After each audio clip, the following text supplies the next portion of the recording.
मनगणनेसाठी मी फिरत असताना एका घरी गेलो. तुम्ही ते घर पाहू शकता. या घराची कंडिशन बघा. या घराला छत पण व्यवस्थित नाही आहे. या घराला म्हणजे साधा भिंतीसुद्धा नाही आहे. अगदी माझ्या शाळेच्या गावी नवखडा गावातीलच हे छोटंसं एक घर आहे. हे आजी बघा, या एका खोपडीमध्ये ह्या आजी राहत असतात.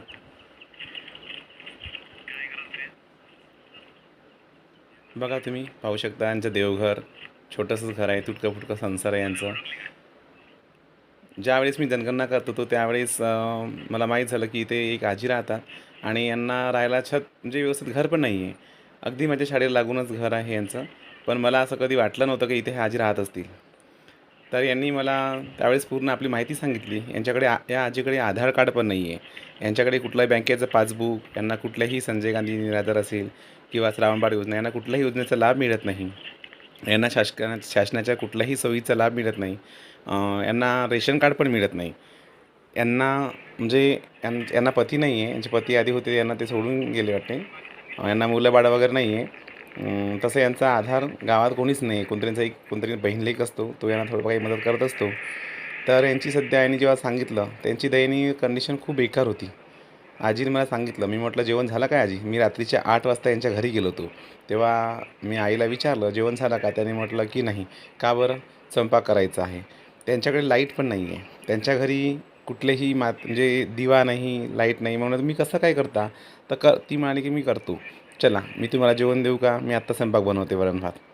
एवढ्या मोठ्या उत्साहाने आजी मला म्हणाल्या. मला हे ऐकून सर्व वाईटच वाटलं. जनगणना आम्हीसाठी यांच्या घरी गेलो तेव्हा आता यांच्या घराला आपण नंबर कुठं द्यायचं? नंबर लिहायचं कुठं? हा मला खूप मोठा प्रश्न पडला होता. बघा, मी ते छोट्याशा म्हणजे पाटीवर एक यांचा नंबर लिहिलं. छोटंसं असं यांचा संस्कार आहे. यांचं म्हणणं आहे की म्हटलं, "मी इथं राहता कसे अंधारामध्ये रात्री, पावसामध्ये, थंडीमध्ये?" त्यांचं म्हणणं आहे का मी पावसाला कुठल्याही संकटाला मी घाबरत नाही. असे यापूर्वी माझ्या घरामध्ये अनेक संकट येऊन गेले. यांचं देवघर बघा, आमचं छोटंसं संसार. तर यांच्या घरामध्ये खूप मोठे-मोठे साप आले, पण ते साप पण मला काही करत नाही, असं त्यांचं काकूंचं म्हणणं होतं.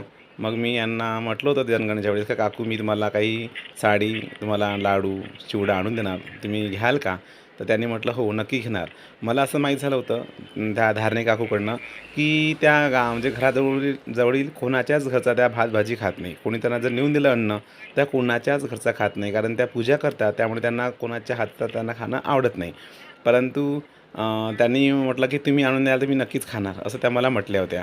आणि मी त्यांना साडी, लाडू, चिवडा वगैरे त्यांना मी घेऊन गेलो, त्यांच्या घरी गेलो.